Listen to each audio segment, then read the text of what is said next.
Oke, kali ini aku akan jelaskan bagian khusus generate jadwal saja biar lebih terfokus. Pertama, waktu user klik generate yang ini, tombol generate ini, dia akan hit endpoint atau root untuk schedule assignment bagian generate.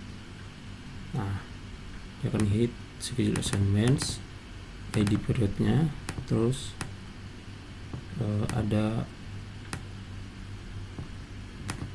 yang biar membedakan antara endpoint ini dengan yang lain, aku tambahkan generate gitu di belakang. Terus dia akan mengeksekusi controller yang ini. Kemudian ada middleware untuk permissionnya, apakah usernya punya permission generate schedule assignment atau tidak.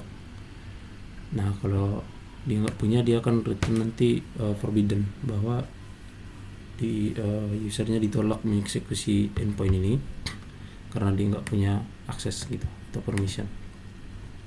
Tapi di frontend udah di handle, kalau dia nggak punya, tombol ini akan hilang, jadi nggak bisa di hit gitu.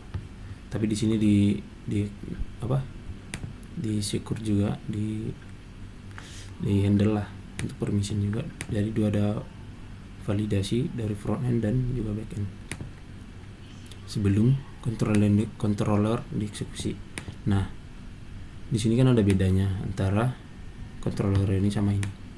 Ini dalam bentuk array. Kenapa seperti itu? Kalau yang ini, dia akan mengeksekusi function yang namanya ada invoke. Nah, kayak gini. Dia otomatis akan eksekusi ini tanpa perlu menambahkan functionnya. Tapi kalau contohnya selain invoke, dia harus menambahkan function dalam bentuk array seperti ini. Array index pertamanya itu untuk controllernya, yang index ke-0-nya untuk controller, index ke-1 itu untuk nama functionnya. Ini harus persis sama seperti ini. Nah, setelah masuk ke sini, dia akan cek terlebih dahulu statusnya generating. Kalau lagi generating, dia nggak bakalan bisa hit endpoint, dia akan return respon JSON seperti ini dengan message seperti ini. Nah, dan kode responnya 409. Kalau kita ke schedule period, ini statusnya open. Kalau kita buat generating, berarti otomatis kenanya di sini kan. Nah, kalau kita coba generate, kita coba console.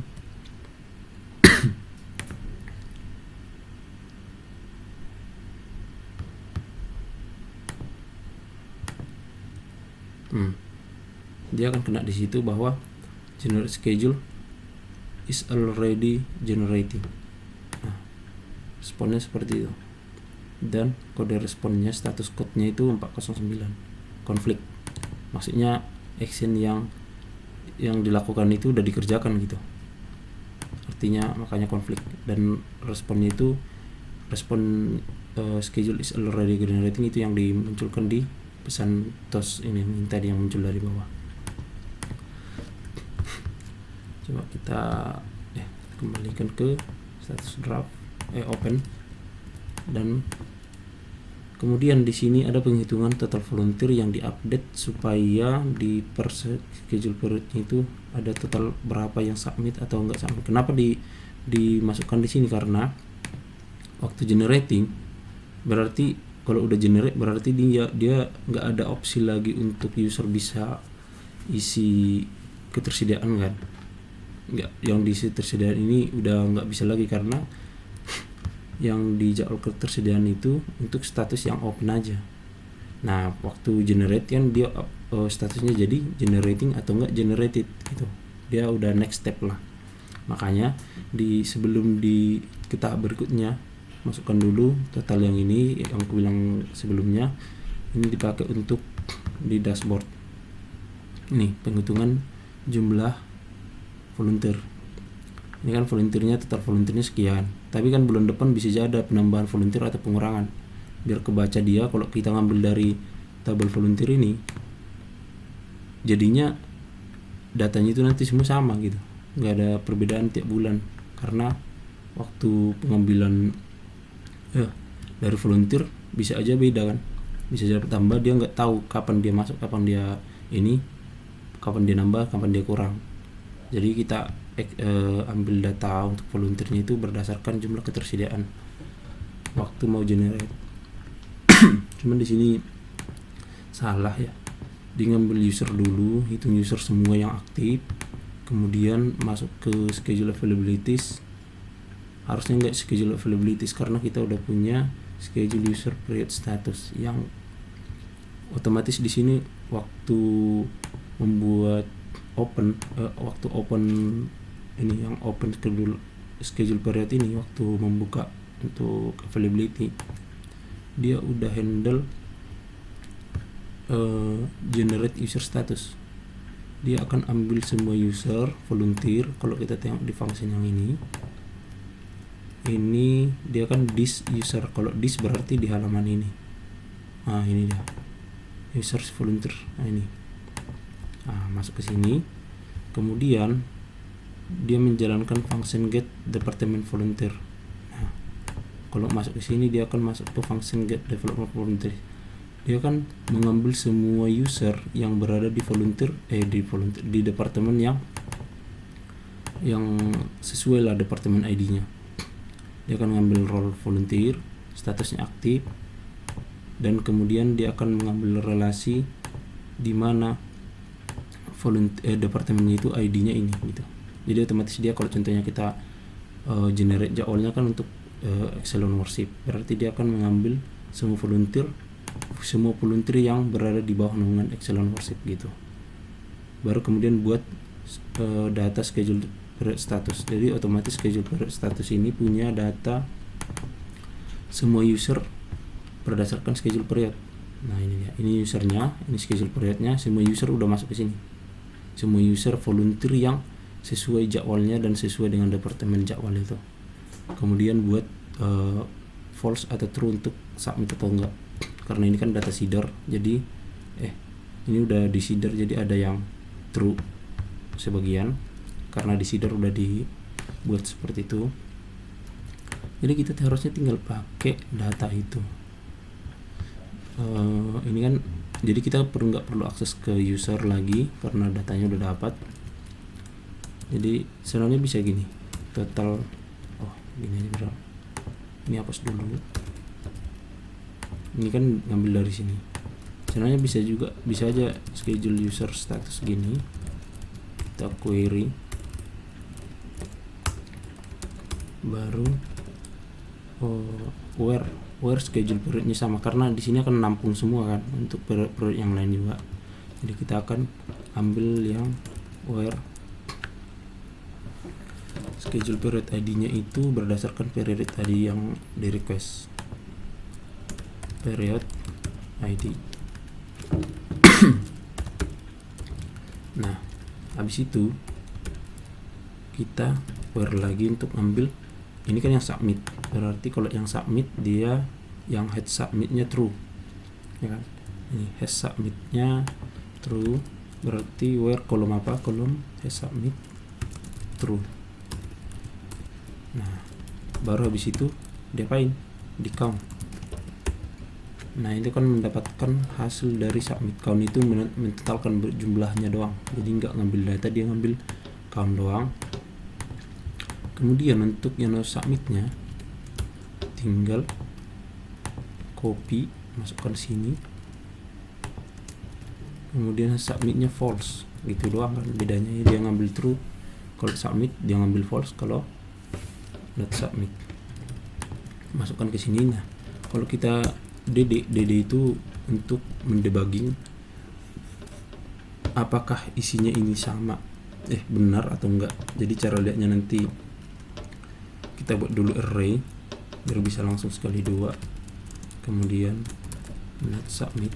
Jadi nanti yang hasilnya muncul itu array index pertama itu yang submit, index ke 0 itu submit, yang index ke 1 itu not submit. Cara baginya, debugnya gimana? Kita masuk dulu ke schedule. Ini kan untuk generation, kita hit dulu endpointnya seperti ini. Kita buka DevTools-nya, spec, masuk ke network ini untuk melihat request endpoint. ini bakalan masuk ke sini kan, generating yang tadi. Nah ini kan error nih karena kita DD. Kalau DD itu otomatis 500. Kita cek datanya berapa. Baru di sini headernya itu header untuk requestnya, dia bakalan request ke schedule assignments, ini ID-nya, baru ini endpoint untuk generate-nya. Udah masuk ke yang tadi kan, handle root-nya, kemudian metodenya post sudah benar, baru habis itu preview-nya. Nah ini yang kita DD tadi tuh, indeks ke 0-nya itu yang submitted, indeks ke 1 itu yang not submit. Kalau kita lihat totalnya di sini itu total volunteernya 107,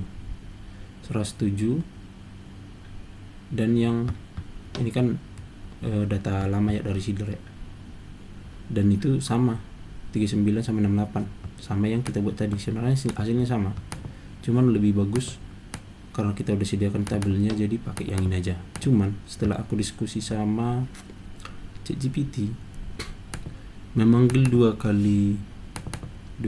memanggil model atau mengakses database 2 kali itu terlalu boros gitu. Ada cara yang bagus, yaitu mengambil dengan sekali schedule period status itu dengan sekali query hasilnya sama.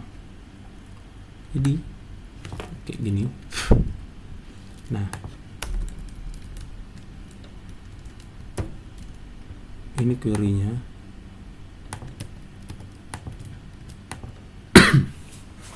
Dia akan mengakses database yang sama, yaitu schedule user period status. Warnanya juga sama untuk period yang di request, cuman dia akan select count doang. Untuk select row-nya dia akan mengakses submitted count doang. Dia nggak peduli kolom-kolom lain, mau dia user siapa, dia ID-nya berapa, node-nya apa, created, nggak peduli dia cuman perlu, dia kan udah sorter nih, dia udah ambil nih semua data ini yang schedule periodnya ini udah diambil semua lah. Jadi sisa select row-nya dia akan cuma memperhitungkan di bagian satu kolom doang. Jadi dia aksesnya lebih ringan karena dia cuma select satu kolom ini doang.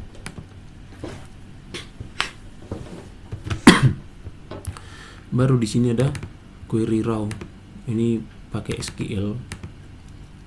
Dia akan menghitung case then ini, case when ini itu sama kayak looping kayak for atau when atau apalah gitu. Dia kalau di SQL ngeloopingnya kayak gini, pakai case when. Apa yang di looping itu adalah submitted yang ini itu di looping baris per baris satu gini. Kalau submittednya true maka datanya 1 nih. Jika submittednya true maka hasilnya itu returnnya 1.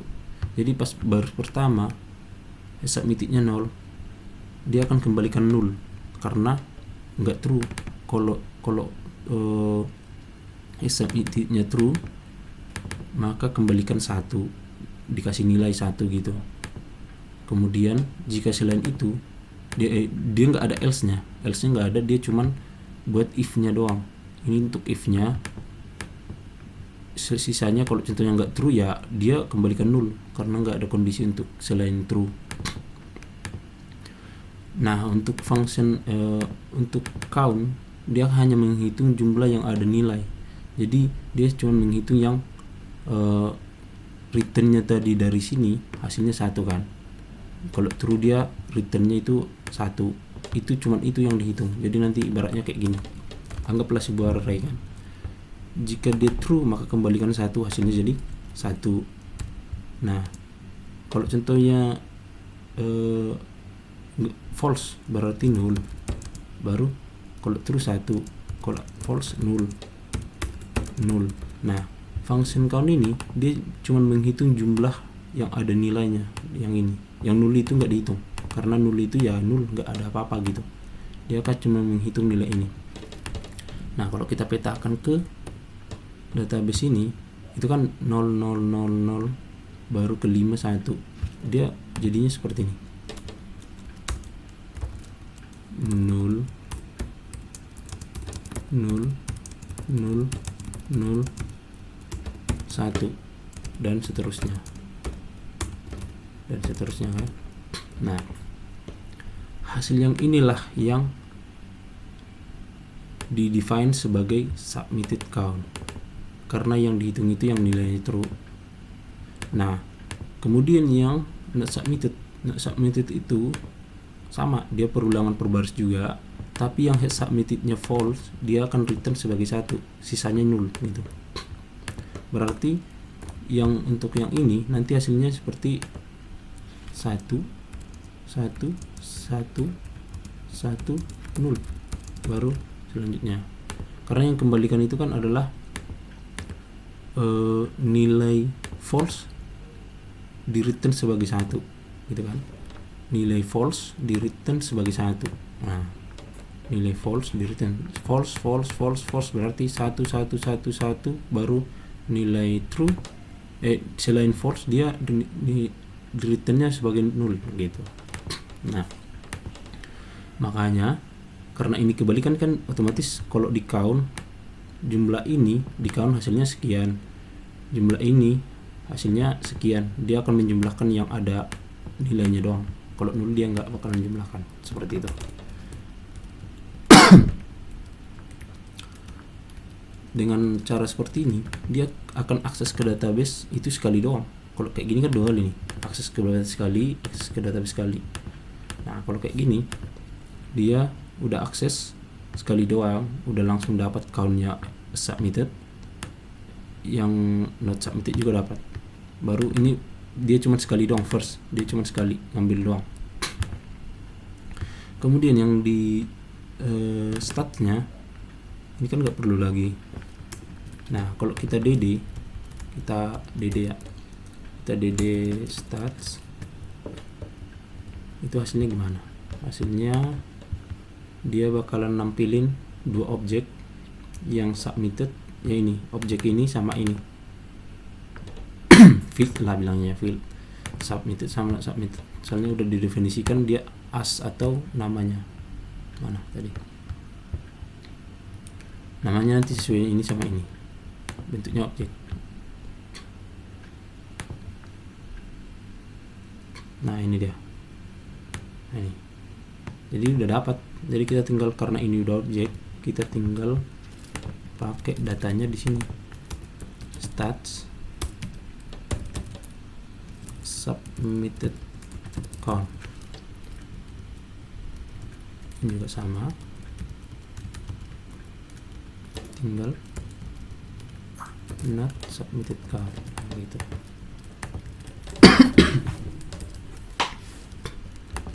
Nah, setelah itu periodnya udah diupdate, jadi nilai submittednya udah diupdate. Akhirnya nanti setelah mau generate,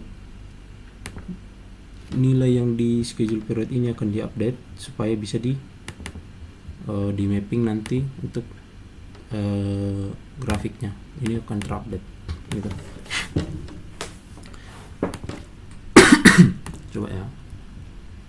Coba kita buat ini jadi 1, ini 0 gitu kan. Nah, kita dd di sini, dd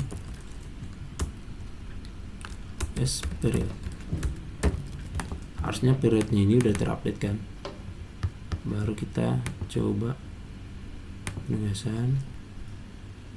Di sini kan udah 1 sama 0 ya, otomatis di sini 1 sama 0 juga di dashboard.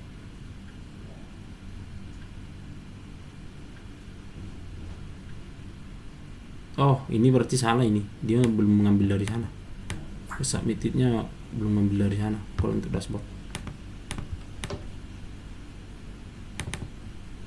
Oh iya, oh untuk dashboard dia udah ngambil dari schedule user period status nih. Udah ngambil kok. Oh iya, udah ngambil dia. Oh iya, nggak perlu lagi berarti.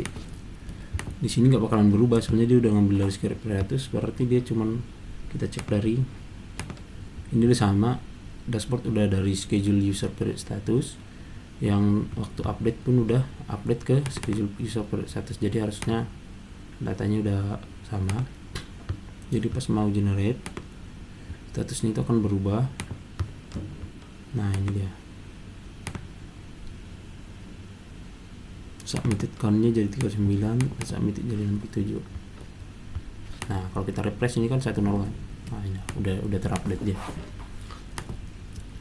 Kita kembalikan dulu statusnya jadi open biar bisa di generate lagi. Setelah dia update, dia akan menjalankan job yang ini seperti yang aku bilang sebelumnya. Yang menjalankan ini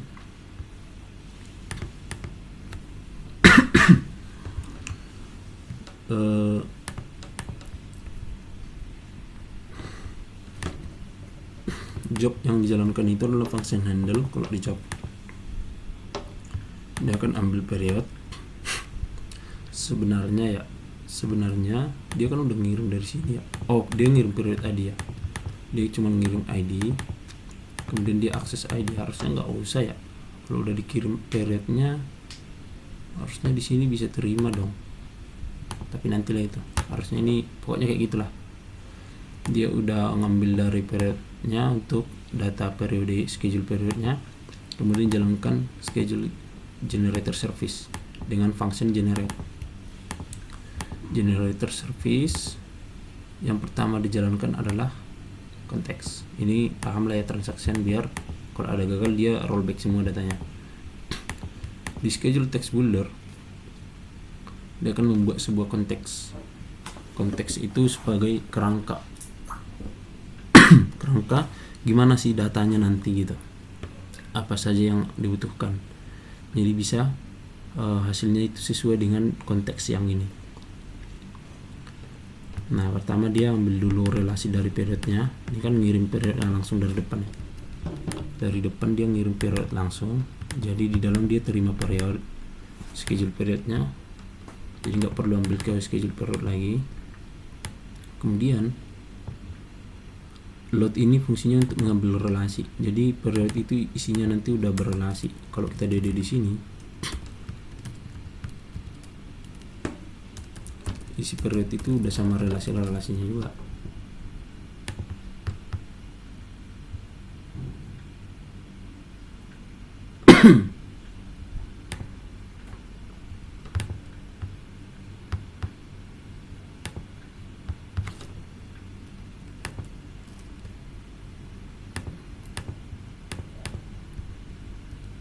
Jalannya harus pakai PHP partisan.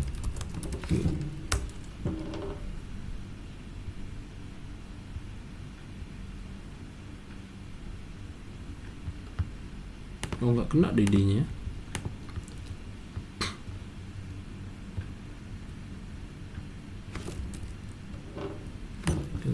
Oh di DD-nya di sini. Astaga, hasil DD-nya di sini.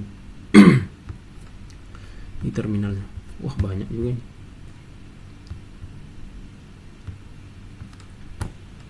Hasil DD-nya itu di sini.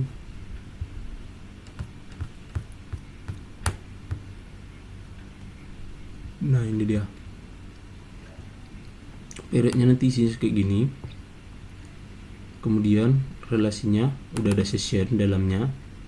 Sessionnya banyak ya. Sessionnya ada ya. Pertama service session untuk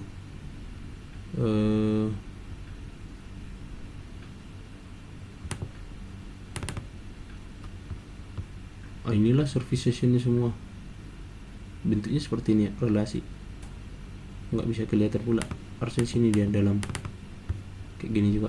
Atribut harusnya dalam atribut. Nah dalam atribut ini harusnya datanya, sessionnya ID-nya apa gitu. Tapi cuma nggak bisa dibuka karena terminal. Oke, kita stopkan aja dulu. Oke.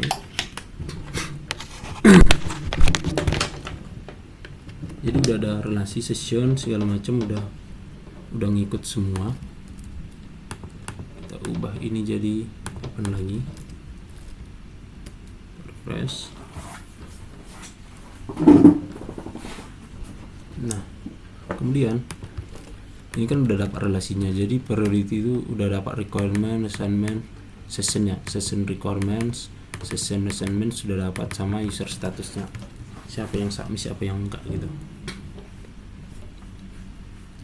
Kemudian ambil user, semua user yang beserta with ini sama juga. Kalau with itu bedanya, ini kan ngambil ke database kan. Kalau sebelum datanya diambil bisa pakai with, tapi kalau kayak gini kan udah diambil nih datanya, karena datanya udah dikirim dari sana. Kita kalau untuk ngambil relasi data yang udah sempat diambil duluan, udah di get nih, udah diambil dari database, cara ngambil relasinya pakai load. Tapi kalau lagi datanya belum diambil, ini kan getnya di sini. Sebelum di get, untuk ngambil relasi itu pakai with. Ngambil relasi sebelum di get itu pakai with, tapi setelah, kalau contohnya udah di get kayak gini, itu bisa pakai load gini. Karena eksekusinya kan berurutan nih, wait dulu, baru habis itu ambil role-nya, baru where yang statusnya mana gitu. Kemudian konteksnya itu nanti hasilnya, pertama ada period yang isinya ini, yang kedua ada session, kemudian ketiga requirement, baru user, availability, user submission, tracking itu untuk week load-nya, dia udah berapa kali seminggu dijadwal gitu, 2 atau 3 kali seminggu gitu. Nah kemudian session assignments.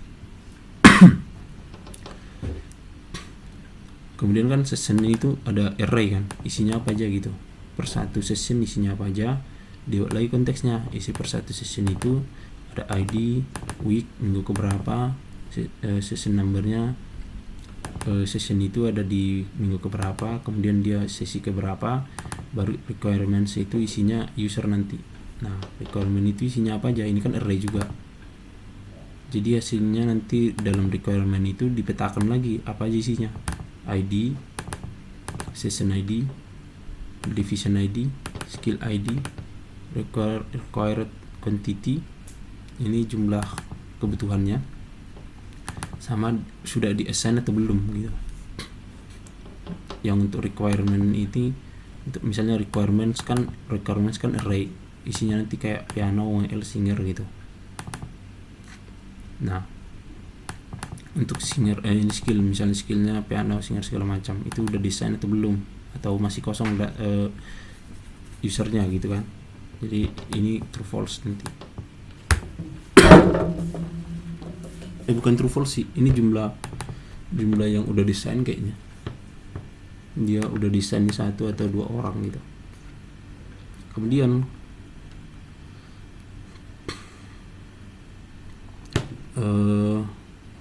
untuk user kan ada apa ya, ini session requirement user. Nah untuk user dia dipetakan ada skill sama ID, kemudian skillnya itu dipetakan lagi isinya primary sama order. Kalau is primary itu skill utamanya, order itu kan bisa punya banyak skill dia, cuman di order mana yang lebih dominan skillnya. Kemudian availability-nya di dalam user itu ada skills, ini user availabilities. Nah di dalam user ini nanti ada availabilities juga, apakah dia sudah bersedia atau enggak. Nah defaultnya ini jika dia available maka isinya true. Nah submission apakah dia mengisi atau enggak, dia ngambil dari user status, relasi user status, di mana usernya ID-nya itu ID, nanti sesuai data dari user status. Nah hasil statusnya misalnya dia udah isi kan, berarti status ini nanti hasilnya true, maka hasil yang ini dimasukkan ke dalam user submission yang di sini. Nah ini dalam ini user submission kan isinya nanti user semua kan, kayak gini datanya, submit atau enggak, true atau false gitu per usernya di dalam user submission. Dalam user ini sih, di dalam user itu, karena ini kan for each dari user. Di dalam user itu ada nanti user submission untuk ID user ini statusnya apa gitu. Baru tracking wiki loadnya untuk user ini per minggunya dia udah dijadwalkan berapa kali gitu, supaya nanti bisa di tracking apakah dia masih apakah dia udah melebihi batas maksimal per minggu atau bukan. Setelah konteks build-nya selesai, konteksnya itu dipakai untuk mengenerate genetic scheduler. Nah, di sini yang aku jelaskan semalam dengan singkat, dia kan membuat data pertama dulu, data populasi pertama kali lah, yang isinya satu jadwal gitu. Tapi biar datanya nggak random, sebenarnya bisa aja kita buat data pertama itu asal asal aja, skillnya nggak sesuai, orangnya submit atau nggak peduli, yang penting masukkan aja data pertama, baru habis itu nanti di sini baru diproses fitnessnya, pilih yang terbaik segala macam. Cuman di sini aku maunya data pertama itu udah bagus setidaknya gitu, skillnya udah match, orangnya volunteernya udah aktif, terus skill submit atau enggak gitu. Jadi udah disaring dulu pertama kali, baru habis itu disesuaikan lagi nanti di sini. Nah, deterministik itu akan menjalankan function run dengan konteks. Jadi konteksnya ini adalah hasil dari tadi konteks itu. Jadi pas waktu deterministik dia udah tahu isinya itu apa aja dan tidak tanya, dia tinggal masukkan lah. Nah cuman kalau di PHP kan bentuknya konteks kayak gini. Kalau di JavaScript atau di Next atau di React dia bisa pakai TypeScript, jadi udah di define apa aja isinya gitu. Nah kalau di sini pakai konteks dia. Nanti aku jelaskan di front end type itu apa. Kemudian hasil konteksnya ini untuk konteks requirement dia di for each dulu kan. Waktu run pertama kali assignments itu kasih array kosong dulu, initial variable ini. Baru kemudian for each lah konteks ini untuk yang requirements. Yang di for each itu requirements, karena requirements itu kan isinya array. Kalau jamak kayak gini berarti isinya array. Itu per satu data itu requirements itu kan hasil dari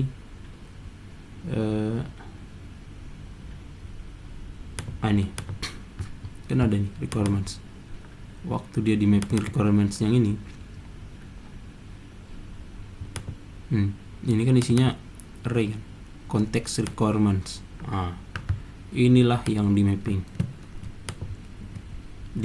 di deterministik ini. Requirements untuk requirement pertama dicek dulu, diisilah data requirementnya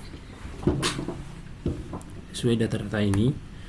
Di field requirement dia butuh konteks requirement yang pertama ini ya, ini kan mapping requirement, ini kan isinya banyak data. Baru data pertama itu requirement, baru itu masukkan requirement pertama itu masukkan ke sini, atau kedua, ketiga, tergantung for each-nya lah. Kita anggap data pertama kan. Kemudian assignments-nya ambil dari assignment yang ini. Nanti kalau contohnya return assignment nanti isinya udah nambah gitu kan. Jadi data dimasukkanlah assignments sesuai datanya. Kalau data pertama ini masih kosong, kalau kedua nanti udah ada isinya satu gitu. Jadi yang satu itu masukkan ke sini untuk perbandingan. Kemudian konteks period max per week. Nah ini max per weeknya, maksimal per week itu berapa. Nah kalau di sini kita buat 2 untuk max per week. Baru masuk ke field requirement. Data yang tadi itu, yang konteks requirement assignment weekly itu diproses. Initial variable. Kemudian assign requestnya ini ada assignnya itu udah udah desain berapa kali gitu. Nah jika misalnya untuk singer kan butuh 4 orang, jadi yang udah desain itu udah berapa orang gitu. Contohnya kalau di assign dia 3 orang, berarti masih masuk 3 lebih kecil dari requirement quantity kan 4, 3 lebih kecil dari quantity true, hasilnya true, berarti kalau true dia eksekusi lagi, cari lagi untuk yang keempat gitu.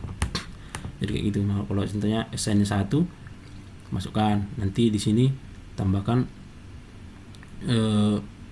nanti kalau setelah keluar dari sini kan dia masuk, setelah dieksekusi dari sini assignmentnya masuk nih ke dalam, baru dikirim lagi assignment itu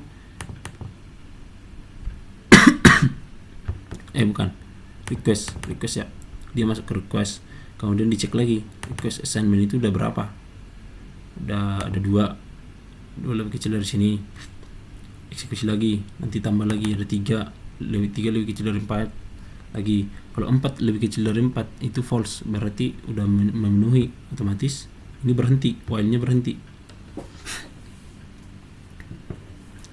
Oke. Kemudian mencari kandidat itu mencari usernya siapa aja,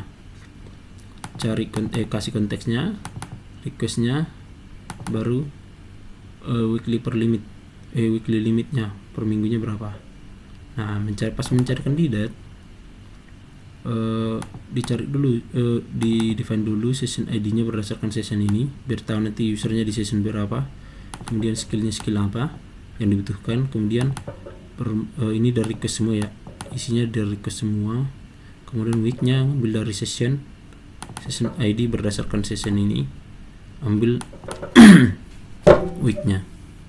Nah, pas mencari kandidatnya kan ada banyak nih. Misalnya untuk piano dapatlah kandidat 3 orang gitu, nanti itu di mapping, dipakai di sini untuk mencari kandidat, disortir lah. Misalnya kan pas di sini ini kan define dulu kandidatnya, masuklah for each user, ambil semua user yang diambil dari tadi, yang dari konteks builder itu, kemudian user ID ini, kemudian cek skillnya match nggak, sama nggak skill yang dibutuhkan dengan skill isi user. Kalau ada yang sama ambil, tapi kalau nggak sama keluarkan, kick, langsung continue, lanjut aja langsung ke user berikutnya gitu. Kemudian user ini udah desain belum di session ini, kalau dia belum desain lanjutkan, tapi kalau dia udah desain di session itu langsung skip, usernya udah desain, jadi lanjut ke user berikutnya, next ke for each berikutnya, user berikutnya gitu. Kemudian weekly load ini per minggu itu udah berapa kali di assign gitu. Kalau contohnya tracking, ini kan ngambilnya dari konteks tracking weekly load si usernya per minggu ini. Jadi weekly load itu jumlah user di assign di 1 minggu itu, ngambil dari di tracking yang di konteks, kemudian weekly loadnya udah berapa untuk si user ID, anggap aja user A gitu, untuk minggu 1 dia akan ngambil, ternyata isinya dia udah desain 2 kali, udah 2 sesi dia. Nah, kalau 2 lebih besar atau sama dengan dari weekly limit itu dikirim dari atas sini kan, weekly limitnya isinya 2 ini. Weekly limit itu dari max per week, ini kan field requirement, parameternya 1, 2, 3, 4, parameter keempat 1, 2, 3, 4, berarti weekly limit itu ngambil dari ini period max per week. Kemudian limitnya itu dikirim ke find kandidat di parameter ketiga, berarti yang inilah dipakai di sini, berarti weekly limit itu berarti 2 ya kan.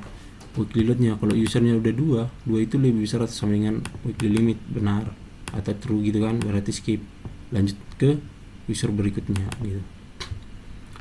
Tapi kalau contohnya masih enggak, ini false, maksudnya weekly 1 minggu itu masih 1 kali, dia 1 lebih besar daripada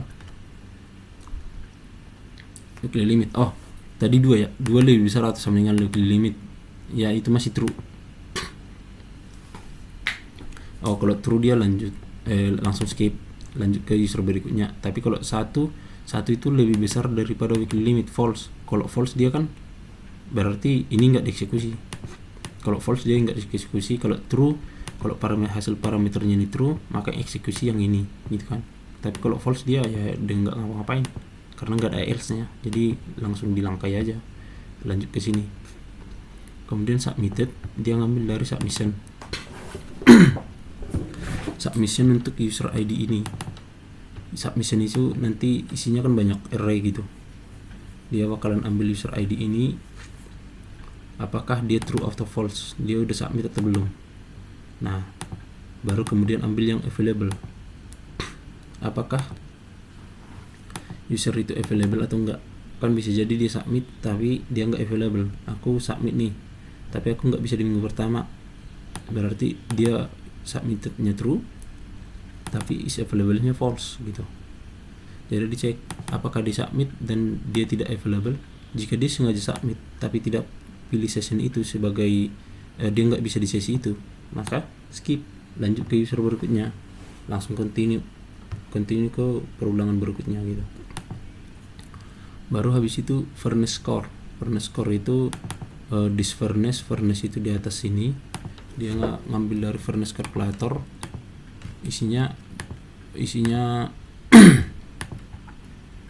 konteks score itu konteks sama user ID. Nah, kalau kita tengok di furnace score, dia kan ngasih konteks sama user ID, berarti dia akan menghitung furnace score untuk user ID ini gitu. Kita tengok, dia akan menghitung jumlah skornya. Ini return resume itu menghitung weekly load. Ini weekly load, dia menghitungnya berdasarkan weekly load ya. Oke. Kemudian furnace score-nya diinjek ke kandidat. Nah, di sini priority submitted. Oke. Furnace score itu konteks user ID, konteksnya untuk ambil user ID, berarti isinya tadi apa ya, array resume itu menjumlahkan semua weekly load. Berarti kalau contohnya weekly loadnya udah 2, berarti skornya 2 dong. Harusnya seperti itu sih kayaknya sih. Hasilnya itu pasti 2 sih kayaknya. Iya sih, ini 2 nih. Kemudian prioritasnya, submittednya, jika dia submit maka 1, jika tidak submit maka 2. Ini ternary, ini if else tapi bentuknya ternary, jadi nggak perlu buat kayak gini. Itu sama dengan ini sebenarnya, cuman kalau ternary kayak gini kondisinya penulisannya. Nah, jika dia submit maka dia jadi prioritas pertama, tapi kalau dia nggak submit, ini else-nya, dia jadi prioritas kedua. Jadi kandidatnya hasil dari satu data ini untuk satu user, hasilnya nanti seperti ini. User ID prioritasnya 1 atau 2 tergantung dia submit atau enggak. Kalau di submit berarti prioritasnya jadi 1. Kemudian is primary, dia ngambil skill yang primary. Skillnya itu sebagai, kan dia looping berdasarkan skill kan, apakah skillnya itu primary atau enggak di situ. Kemudian order, user ordernya itu untuk skill, misalnya nih, ini untuk find kandidat untuk piano ya. Untuk piano, apakah piano itu untuk user ini adalah primary atau enggak. Misalnya dia tidak, berarti is primary false, nanti isinya ini false. Kemudian ordernya, untuk piano itu dia order keberapa. Kalau primary kan otomatis 1, tapi kalau enggak primary dia bisa jadi 2, 3 atau 4, order keempat gitu, atau order ketiga lah. Order ketiga karena primarynya misalnya bass, kemudian keduanya adalah singer, nah ketiganya baru piano gitu. Jadi ordernya nanti 3 untuk mencari piano, untuk find kandidat untuk piano. Kemudian weekly load ini jumlah dia dijadwalkan 1 minggu ini udah berapa kali gitu, udah 1 kali atau 0 bahkan, atau belum pernah gitu. Kemudian furnace score itu hasil dari sini tadi. Harusnya ini kalau contohnya dia berdasarkan weekly load tadi ya, berdasarkan weekly load kalau nggak salah ya, berdasarkan weekly load. Nah kalau 2 berarti dia udah 2 juga fairness score-nya. Nah kemudian setelah di mapping kan, ini kandidat kan untuk 1 orang, untuk 1 perulangan. Misalnya usernya kan ada 100 orang, berarti ini akan berulang sebanyak 100 orang. 100 kali lah, 100 kali. Tapi setelah di 100 kali yang jumpa untuk piano itu cuman 10 orang gitu. Otomatis karena dia ditendang-tendang semua di sini kan, ditendang sini difilter lah semua itu. Hasilnya nanti dari 107 orang volunteer yang jadi kandidat itu cuman 5 orang misalnya yang sesuai dengan kriteria ini, yang lolos di kriteria ini semua. Hasil akhir kandidatnya itu cuma 5 orang yang sesuai. Nah, jika kandidatnya itu empty atau kosong, maka return null. Berarti nggak ada kandidat sama sekali, nggak ada orang yang bisa dijadwal di sesi itu untuk skill ini gitu. Setelah itu, ini kan kalau kandidatnya 0 kan langsung return. Kalau udah return, yang ini nggak dieksekusi lagi, karena return itu adalah sintak atau perintah terakhir dalam sebuah function. Kalau udah return, setelahnya itu nggak akan dieksekusi lagi. Nah untuk function ini, untuk satu function find kandidat ini, dia bakalan return null. Berarti returnnya null. Find kandidat ini null, berarti karena nggak ada sama sekali. Tapi kalau ada, dia akan mengeksekusi ini. Kandidat yang tadi array itu udah, misalnya ada 5 kandidat, itu akan disortir berdasarkan prioritasnya. Misalnya ada kandidat A, B, C, D, E. Dari 5 itu, siapa yang punya prioritas 1 akan jadi di atas. Jadi nanti A, B, C, D, E, misalnya D sama E itu prioritasnya 1, berarti dia akan di atas. Urutannya jadi apa tadi aku bilangnya, misalnya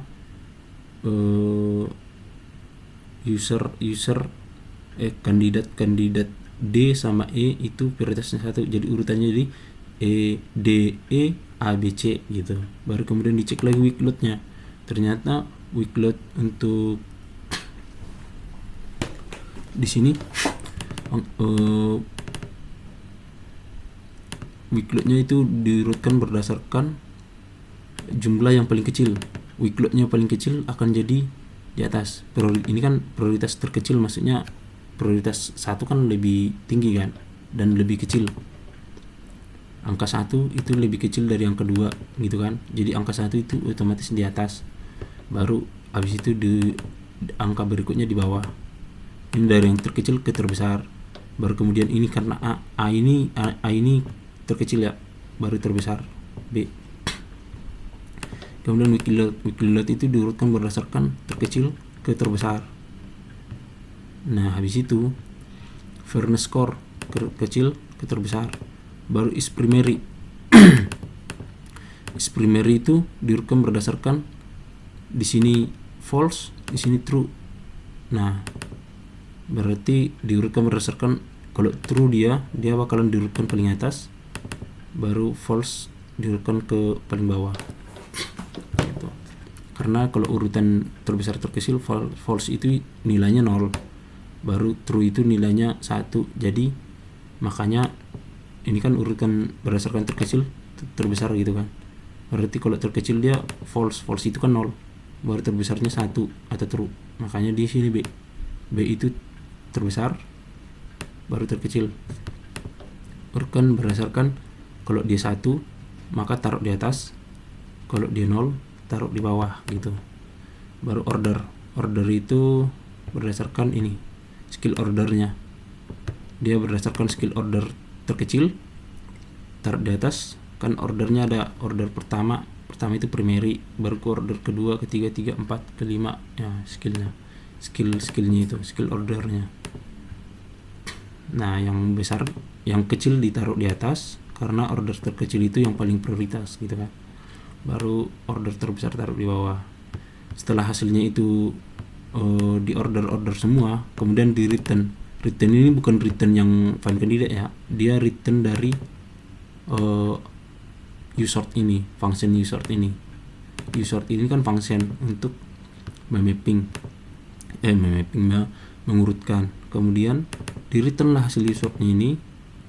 Akhirnya hasil kandidat itu nanti hasil kandidat yang sini hasil kandidat yang udah diurutkan, baru kandidat ke 0, baru kandidat ke 0 berarti indeks ke 0 lah. Indeks ke 0 berarti kan udah diurutkan tadi semua itu, yang paling prioritas tertinggi, weak load-nya terkecil taruh di atas, fairness score-nya terkecil taruh di atas, yang skill-nya primary taruh di atas, ordernya terkecil taruh di atas. Nah, nanti dapatlah yang paling atas dia karena udah disortir. Paling atas itulah yang sebagai kandidat utamanya.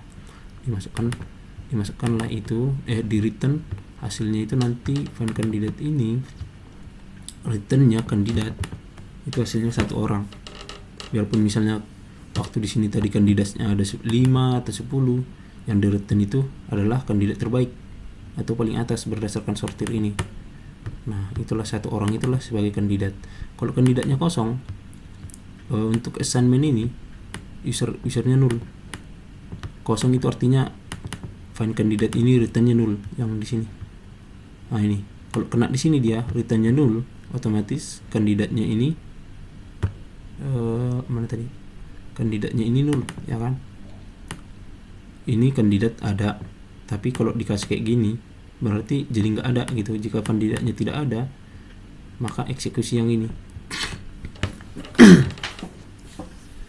Sessionnya isi dengan session, requirementnya isi dengan ID, kemudian user ID-nya buat 0.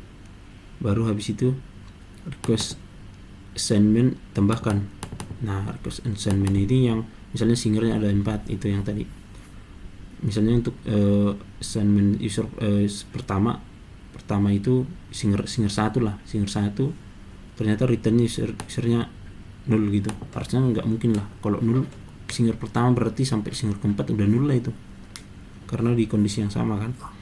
Misalnya butuhnya 4 singer 1, 2, 3 ada datanya, singer keempat ternyata 0, berarti masuklah dia ke sini, tambahkanlah assignnya itu juga. Jadi biar nggak looping dia, biar waktu mencari user keempat ternyata usernya ID-nya 0, ya udah lanjut aja gitu. Nah, kemudian ini kan udah continue, berarti continue langsung masuk ke sini dia. Kalau nggak ada kandidat, lanjut ke berikutnya, ke perulangan berikutnya. Ini nggak dieksekusi lagi nih. Kalau perulangan dia pakai continue, ini nggak dieksekusi lagi karena udah continue di sini. Kalau masuk ke sini, cuman kalau nggak masuk ke sini dia akan eksekusi yang ini. Disassign, assign ini adalah fungsi untuk mengassign usernya ada di sini. Dia butuh konteks, request, sama user ID. Requestnya itu untuk apa? Request session, request nah ini dia, request assignmentnya berapa gitu. Nah, session ID-nya masukkan session ID, weeknya week berapa, week load-nya. Kalau contohnya week load user ini, dia akan menambahkan 1 lagi. Jadi kalau contohnya user ID user A itu awalnya week load-nya 0, maka setelah masuk ke assign ini berarti dia udah berhasil di assign untuk 1 sesi, otomatis week load-nya jadi 1 gitu untuk sesi itu, karena udah desain sekali kan, jadi tambah 1. Kalau contohnya awalnya 1, kalau ditambah 1 jadi 2. Kemudian mark session ini menandai bahwa session assignment untuk ini udah user ID ini gitu loh. Nah, session assignment untuk session ID itu udah diisi oleh user ID. Kemudian assignmentnya ditambah plus sama kayak tadi, assignmentnya ditambahi 1 sama kayak yang ini, kondisinya juga sama. Berarti assignment itu udah desain berapa kali gitu. Kemudian setelah di assignmentnya itu akan untuk konteks untuk return dari field requirement ini ya, assignment itu akan diisi dengan session ID, requirement ID akan diupdate lah. Ini diupdate datanya supaya nanti pas perulangan berikutnya dia nggak kena di kondisi yang sama lagi.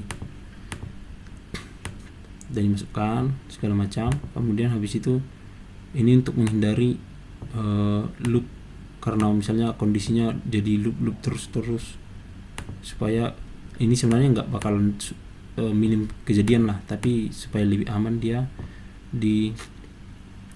dikasih kondisi kalau dia nggak boleh melebihi daripada 1000 kali loop gitu.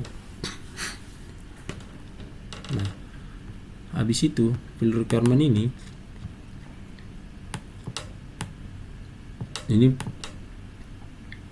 request pertama jalankan ini kayak gitu kan, terus. Habis itu kalau untuk overflow limit itu kalau kondisinya yang aku bilang kemarin, kalau usernya itu require untuk sesi 1 minggu pertama butuh piano gitu kan, dapatlah user A. Sesi 2 dapat user A juga. Sesi 3 user A kan udah 2 kali nih, udah kena di sini. Dan pas mau cek ke sini dia udah desain 2 kali, padahal requirement quantity-nya 2. Kalau 2 lebih kecil dari 2, hasilnya false, dia nggak bakal masuk ke sini.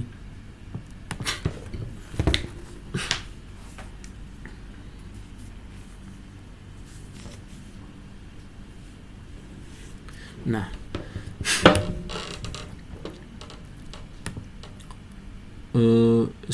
assignment lebih kecil, total assignment yang udah desain itu lebih kecil daripada required quantity.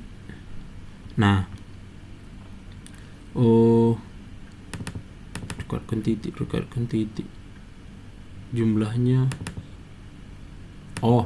Nah, waktu masuk ke sini kan dia udah desain, misalnya ada piano itu required quantity-nya 1 orang gitu kan. Untuk sesi 3 lah, sesi 3 minggu pertama dia butuh 1 piano. Tahu-taunya setelah melewati ini hasilnya juga 0, yang di assign itu hasilnya tetap 0. Nah, kalau 0 itu lebih kecil dari 1, maka artinya itu setelah keluar dari sini yang di assign untuk piano itu masih belum ada juga. Nah, perlebar lagi, kalau di sini nggak berhasil, perlebar lagi untuk max per week-nya itu jadi pakai max overflow per week. Perlebar lagi, siapa tahu ada masih user yang bisa di-assign untuk 3 kali seminggu gitu. Jadi perlebar lagi jumlah konteks untuk overflow per week-nya. Yang ini khusus yang normal 2 kali seminggu. Ternyata kalau 2 kali seminggu nggak ada juga dapat usernya kan, dapat kandidatnya. Perlebar lagi sampai ke 3 kali seminggu gitu. Habis itu setelah ini di looping, dapatlah hasil konten assignment-nya. Hasil assignment inilah kemudian di return ke deterministic yang itu. Isinya adalah assignment, jadwal yang di-assign. Tapi itu cuma 1 jadwal doang. Kemudian hasil assignment ini akan dikembangkan jadi 10 jadwal. Hasil base assignment ini kan 1 jadwal doang. 1 jadwal untuk 1 periode gitu. Nah, itu akan dikembangkan lagi menjadi, pas masuk ke sini dikasih konteks base assignment, masuklah ke function ini. Base-nya itu ini function untuk membuat datanya menjadi array biasa supaya gampang diolah, lebih ringan diolah kalau bentuk array biasa.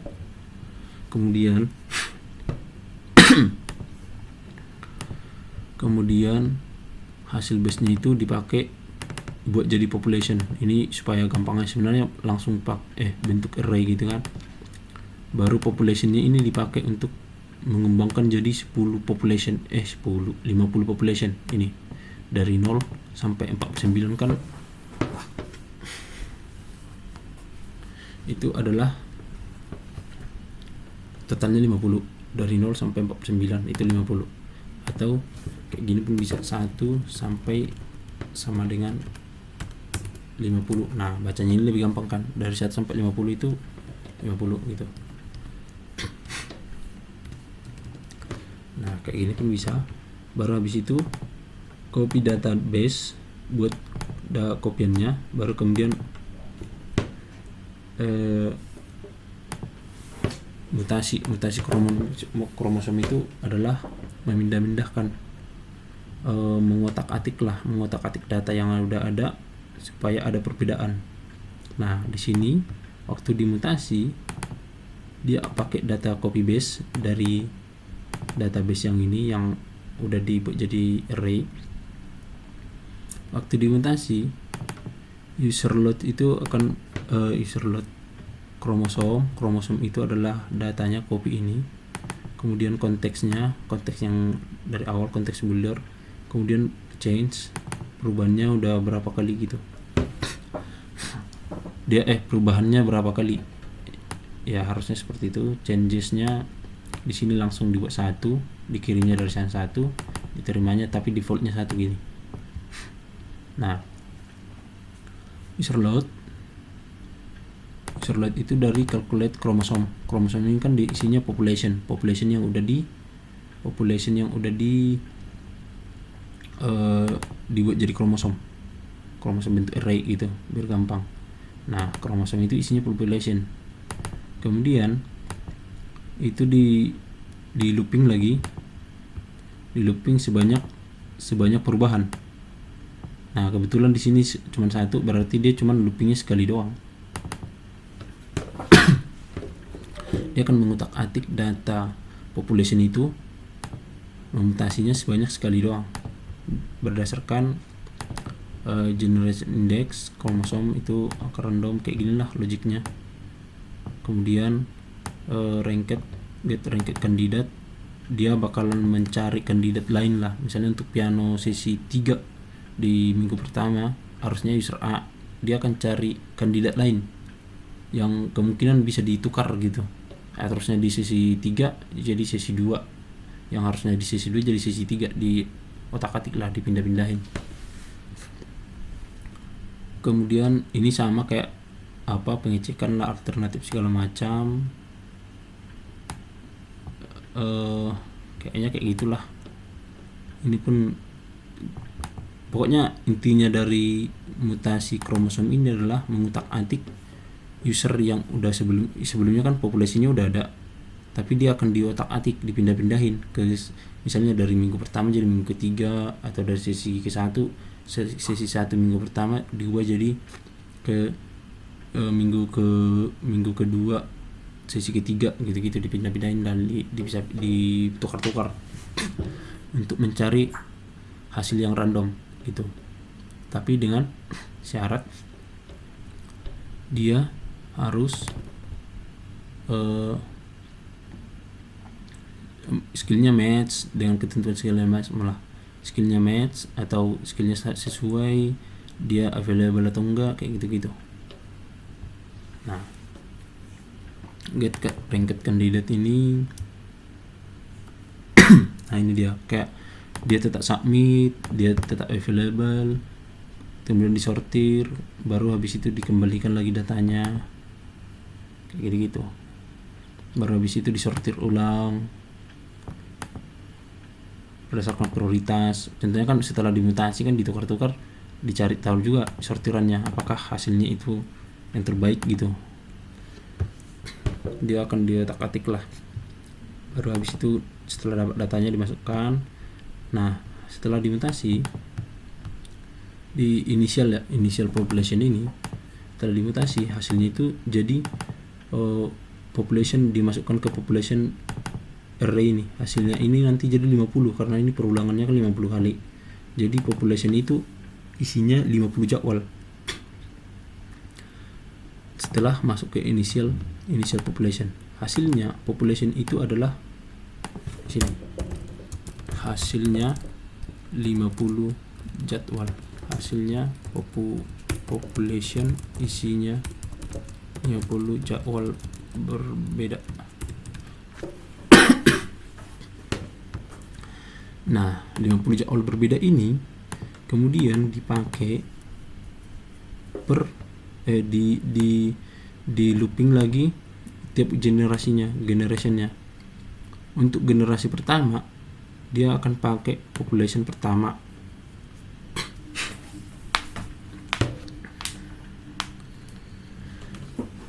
Nah, sini dia ada kasih fitness, kesesuaian, isinya array, kemudian populationnya di looping populationnya kan isinya 50, ini isinya 50, kemudian di looping berarti population pertama itu atau jadwal pertama yang di dalam population ini namanya kromosom dibuat, itu akan dicari fitnessnya.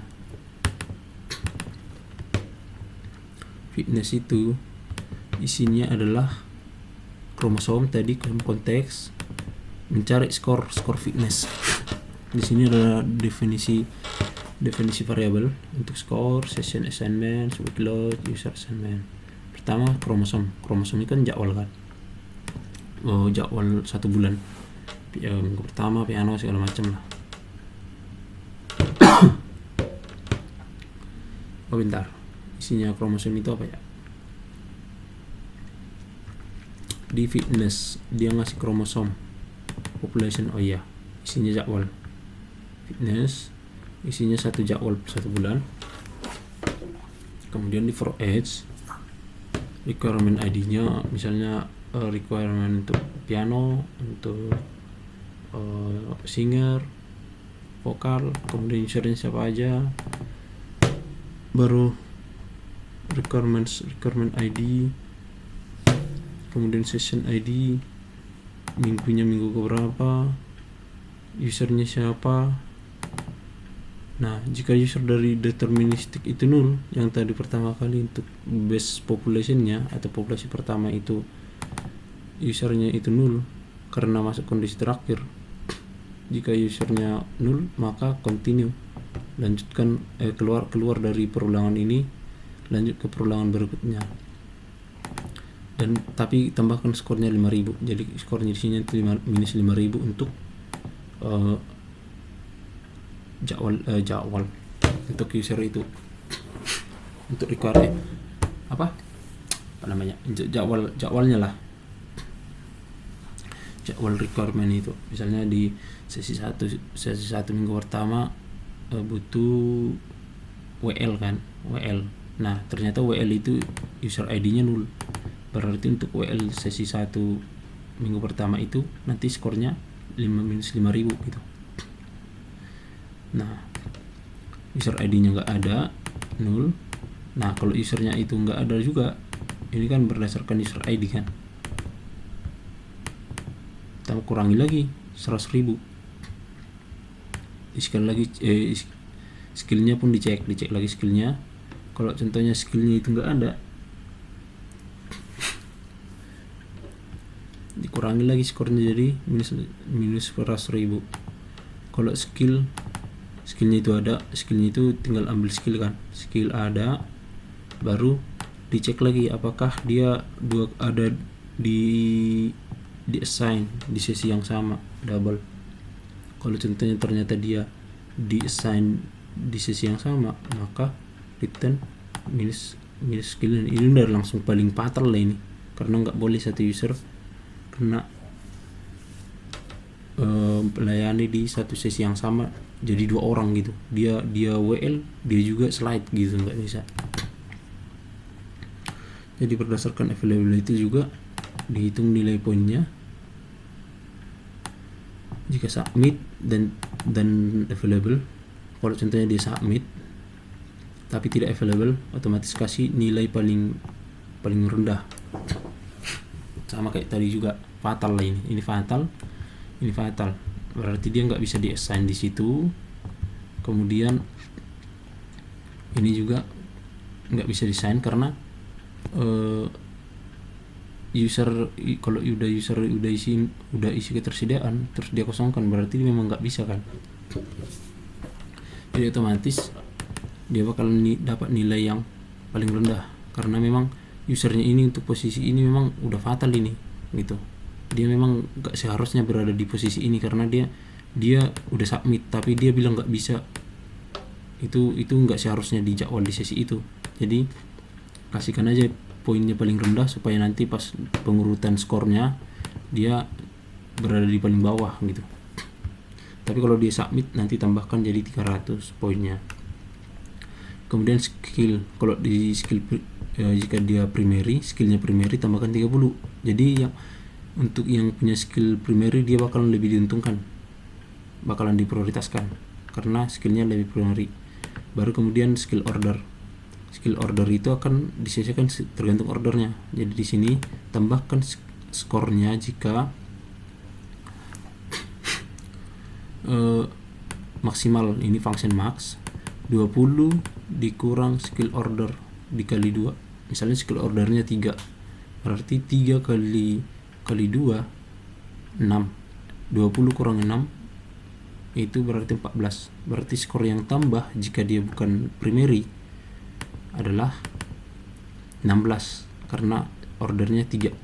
Tapi kalau ordernya 2 berarti 2 kali 2 4, 20 kurang 4 jadinya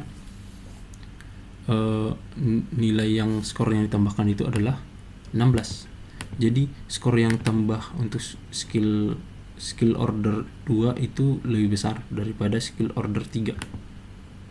Nah, kalau contohnya skill ordernya ke 5 berarti 5 kali 2 10. Nanti skornya tambah cuma 10.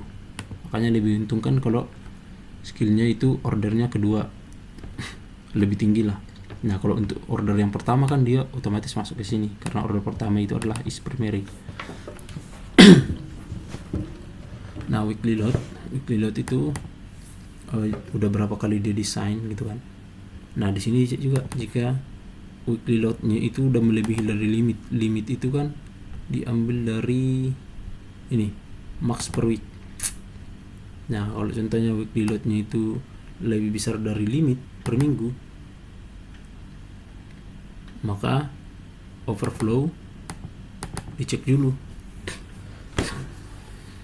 Overflow sama dengan weekly load dikurang limit. Berapa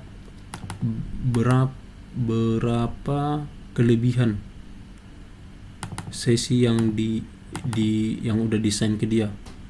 Misalnya nih weekly per minggunya kan 2, tapi dia di assign udah 3 kali karena kena di kasus yang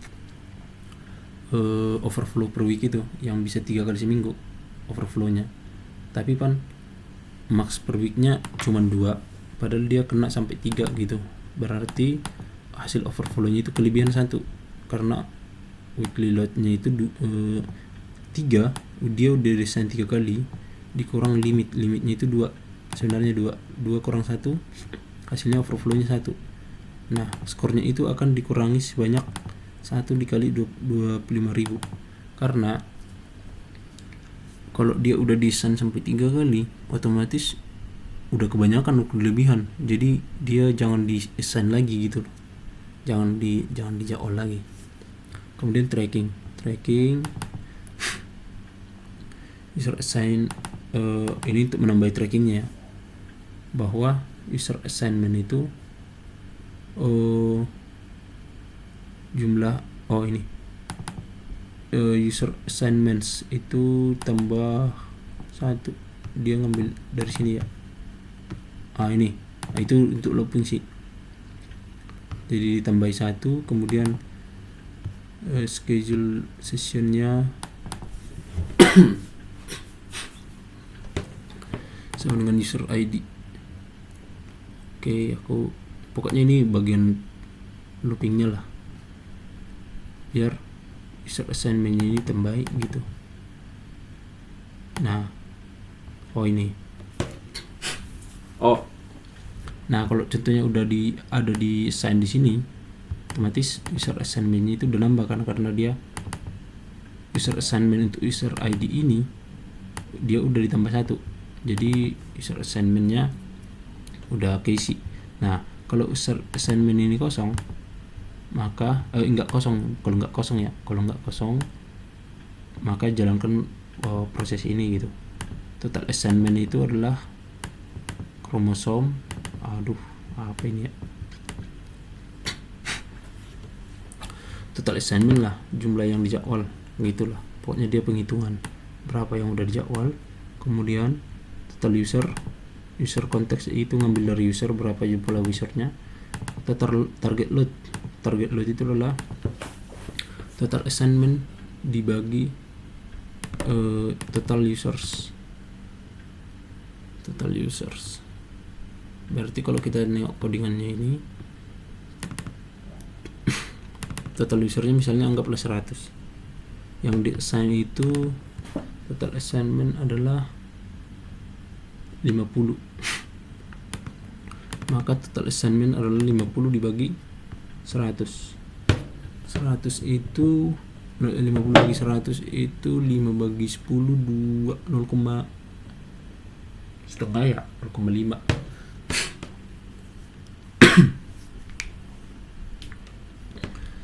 5 bagi 10 itu 0,5 kan, 0,5 berarti target loadnya 0,5 for each. Diulangilah konteks untuk user itu, load user assignmentnya. Ini loadnya itu berarti dia ngambil user assignment dari misalnya user A baru fairness penalty load dikurang user assignment untuk user ID. Udah berapa kali user ini di assign gitu kan, udah berapa kali dia di assign, itu loadnya dikurang target load.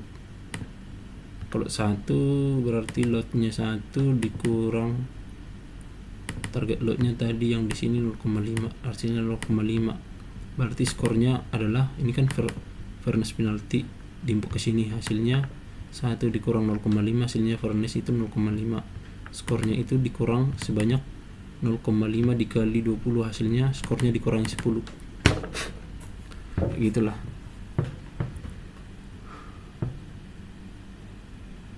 Capek juga ya.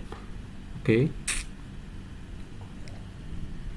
Kemudian setelah di fitness, dapatlah nanti fitness per indeks ke 1 kan, populationnya 50. Population pertama itu nanti fitnessnya misalnya keluarnya nanti fitnessnya berapa lah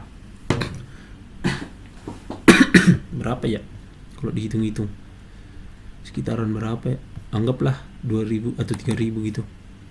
Untuk fitness pertama itu, fitness population pertama itu 3000, fitness population kedua itu 1500, ketiga itu 4000, keempat itu 5000, kayak gitu-gitu kan. Nanti fitnessnya isinya kayak gitu per satu populasi, per satu jadwal lah.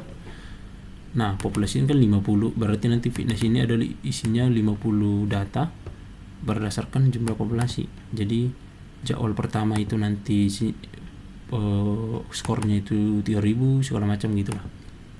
Kemudian di elite selection ini kan populasi, fitness itu nilai skornya ya kan. Coba fitness, nah elite selection dia 50, ini populasi, ini yang 50 jadwal di dalam. Kemudian fitnessnya ngambil dari skor itu semua yang ada 50 data untuk skor tiap populasinya. Kemudian 10 itu untuk kayaknya ngambil 10 lah, ngambil ini kan elite selection, dia ngambil 10 data, 10 jadwal. Nah, oke. Populasinya 50 jadwal, fitness itu isinya 50 skor 50 data, 50 data skor untuk tiap populasi. Ini 50 jadwal. Ini skor untuk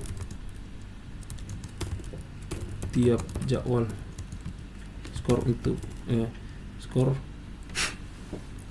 ke 50 jadwal tersebut.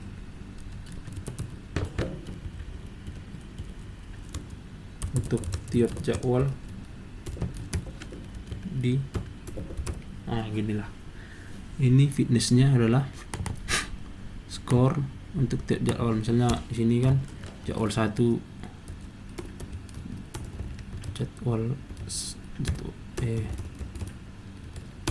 jadwal 1, kemudian jadwal 2 dan seterusnya gitu kan. Nah, di sini adalah isinya jadwal 1 sama dengan skornya 3000, jadwal 2 sama dengan 1500 dan seterusnya gitu. Hasilnya seperti itu nanti. Kemudian sortir pertama, sortir fitnessnya, berarti dia akan disortir berdasarkan nilai tertinggi. Ini sortir fitness berdasarkan skor tertinggi. Nah, kayak gini dia. Ini kan 1500 misalnya, kita buat satu lagi sini. Ini jadwal 3. Berarti jadwal 3 sama dengan 5000. Otomatis urutan setelah hasil dari sini adalah jadwal 3, hasilnya adalah nanti hasilnya itu jadi jadwal 3 sama dengan 5000, baru jadwal 1 sama dengan 3000, jadwal 2 sama dengan 1500. Nah, hasilnya nanti jadi seperti ini. Dia berdasarkan skor tertinggi. Kemudian elite itu menampung data. Kemudian fitnessnya ini di mapping, di looping berdasarkan array keys yang maksudnya di mappingnya itu berdasarkan ini, bukan skornya kan udah diurutkan berdasarkan otomatis skornya tertinggi ke terendah. Dia mappingnya array keys itu dia mappingnya yang ini. Jadi hasil ini itu adalah, kan ini fitness itu di mapping, otomatis i-nya itu adalah nama dari jadwal-jadwalnya atau key-nya.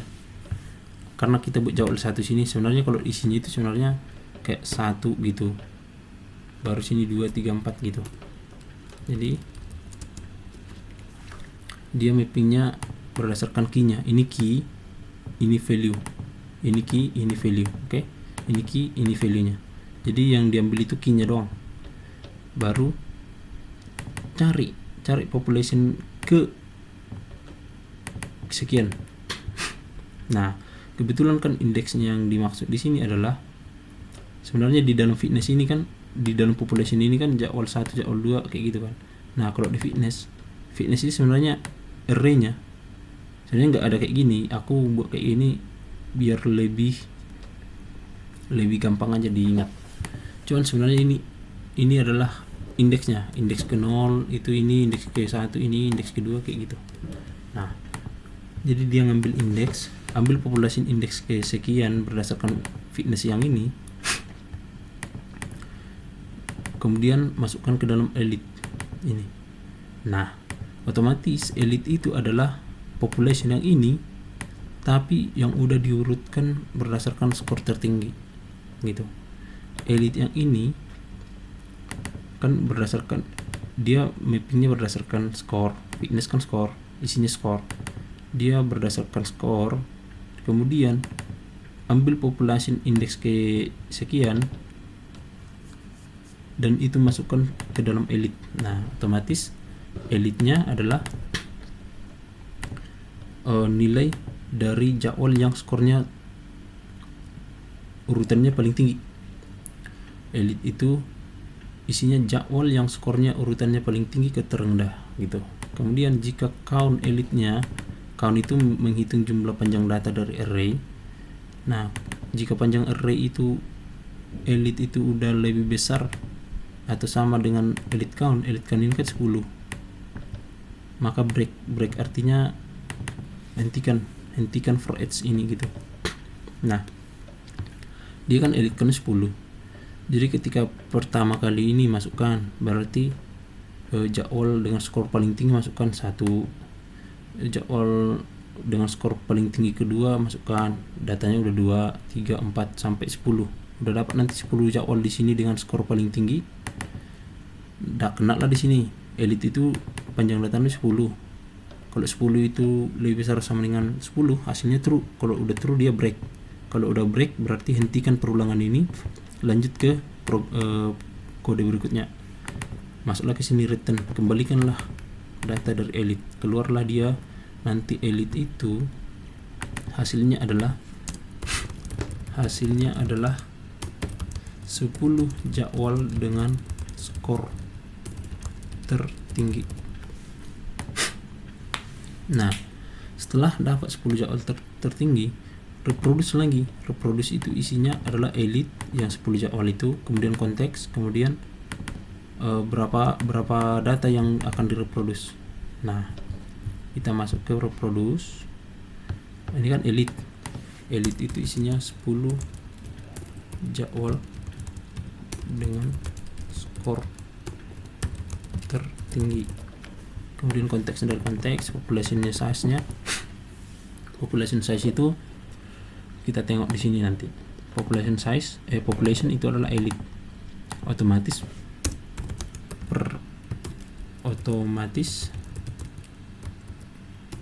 data population itu adalah 10 jadwal dari elite.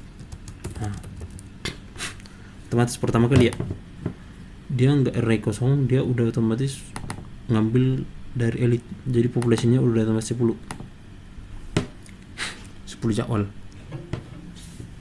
Kemudian ulangi population itu. Kemudian jika population itu count itu kan panjang data, pertama kali kan 10, panjang datanya 10. Kalau 10 lebih kecil dari population size 50, maka jalankan ini. Nah, parent elite. Nah, kayak gini. Ini adalah untuk mengambil data dari elite. Elite ini kan 10 jadwal skor tertinggi. Ambil dari elite tapi random data keberapa. Ambil data elite dengan cara random. Ambil satu jadwal dari elite dengan cara random. Ini kan ada 10 jadwal. Kemudian ambil aja satu jadwal dari elite yang manapun gitu, random lah. Itu akan dijadikan parent. Nah, kemudian child itu berfungsi untuk membuat random. Dia akan memutasi kromosom. Balik lagi kita ke mutasi kromosom. Balik lagi ke sini, yaitu mengacak-acak user yang diassign di tiap jadwal. Ini mengacak-acak, memisahkan, menukar atau mengganti orangnya segala macam. Nah, pakai data parent. Data parent itu kan satu jadwal dari elite random yang nilainya skornya udah tinggi.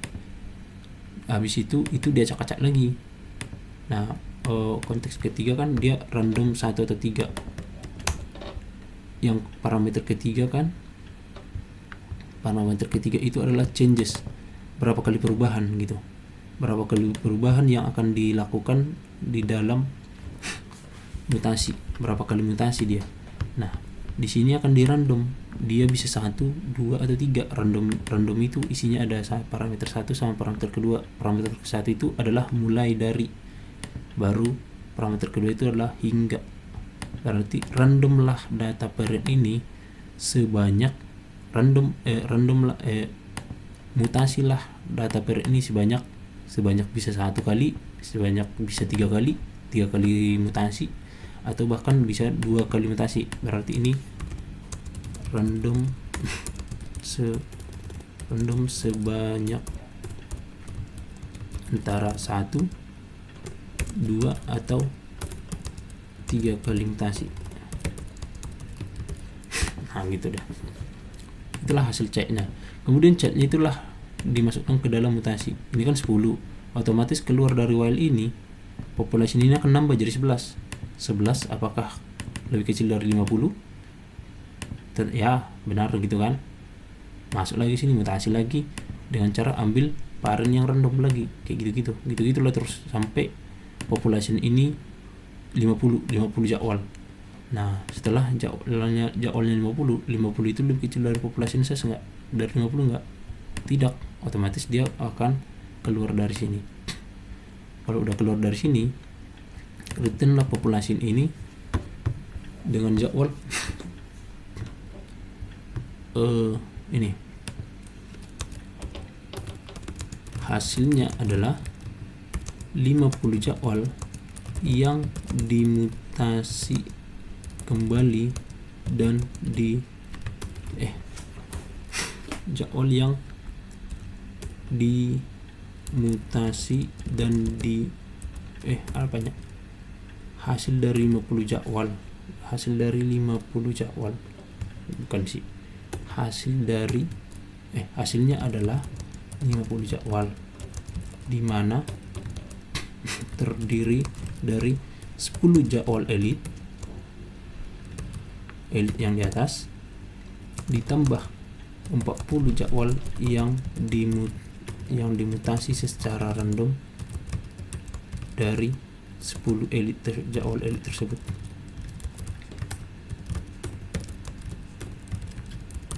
Nah itu dia, hasilnya adalah 50 jadwal di mana terdiri dari 10 jadwal, otomatis 10 jadwal elite tadi itu udah masuk ya, ditambah 40 jadwal yang dimutasi yang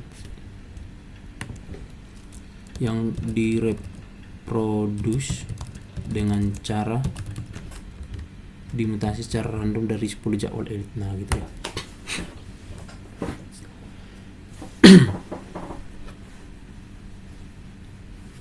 Nah otomatis perulangan gen pertama itu,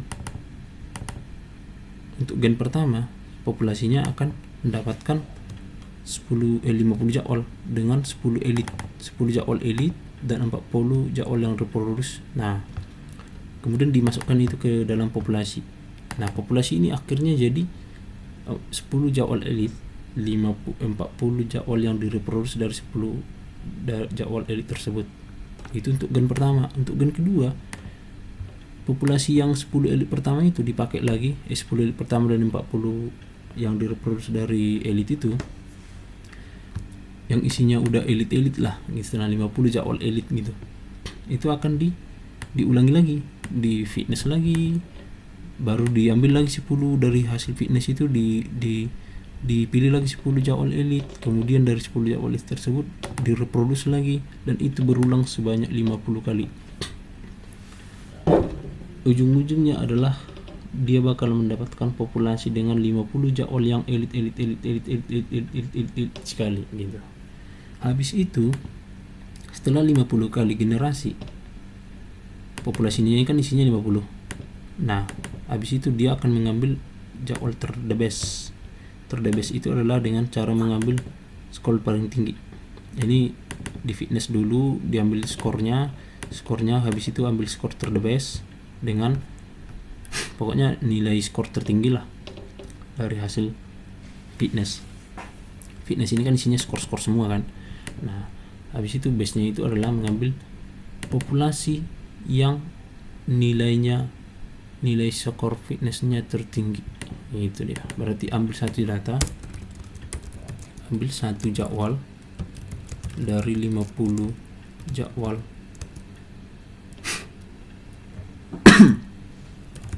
yang sudah melakukan fitness elite selection dan reproduce berulang sebanyak 50 kali. Nah ambil satu jadwal 50 yang sudah melakukan fitness elite production sebanyak 50 kali, ambil satu jadwal dengan skor fitness tertinggi.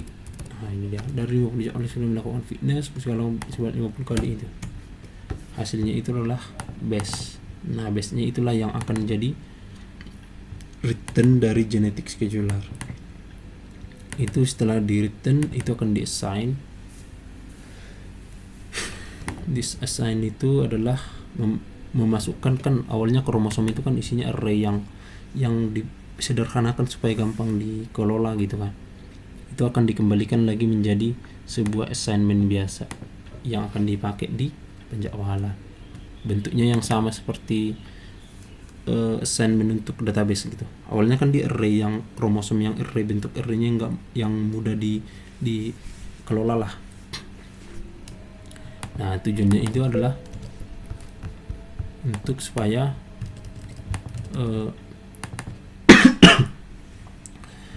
gampang dikelola. Di sini kan dia pertama kali isinya dia membuat jadi kromosom kan. Setelah di kromosom, sebelum dikembalikan ke awal ke depan, sebelum di assign nanti dia diubah dulu jadi bentuk assign biasa, data yang bisa dimasukkan ke database. Nah, itulah return dari genetic scheduler. Nah, dari return jadi itu akan dimasukkan ke dalam schedule assignments. Nah, returnnya itu nanti isinya kayak gini. Nah, kan kalau di penjadwalan kan nggak mungkin kan datanya seperti ini, makanya dibuat jadi kromosom bentuk array, nanti dia yang gampang dipakai lah, dihitung. Nah, setelah return tadi dikembalikan jadi bentuk kayak gini, otomatis dapatlah period ID-nya, assignment ID-nya, session ID-nya, kemudian record ID-nya, baru user ID-nya. Baru ini udah default true karena memang is generated by system. Nah, ini schedule assignment ini untuk mengclear, menghapus data untuk schedule assignment yang sama biar nggak duplikat gitu ya.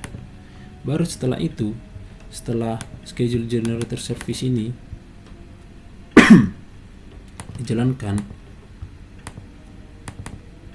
ini kan di background otomatis. Setelah selesai ini jalan, baru update lah period statusnya jadi generated. Tapi kalau contohnya ini pas dijalankan gagal, nggak berhasil, dia akan otomatis masuk ke sini karena fungsi try catch ini adalah untuk menangkap apakah error atau enggak. Coba dulu, try itu coba eksekusi. Kalau contohnya ada gagal atau error segala macam, masukkan errornya ke catch, kena tangkaplah di sini, update lah statusnya jadi fail. Baru habis itu tampilkan errornya di log.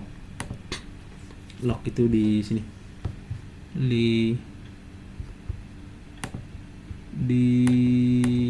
storage logs. Nah, ini Laravel log, dia akan muncul di sini kalau error. Jadi cara lihatnya tinggal kita hapus. Nah, kayak gini, nanti pas jalankan kalau error nanti muncul datanya sini, seret gitu, apa aja yang jadi masalahnya. Nah, seperti itulah dia. Mana tadi? Ini job ya. Ini kan job.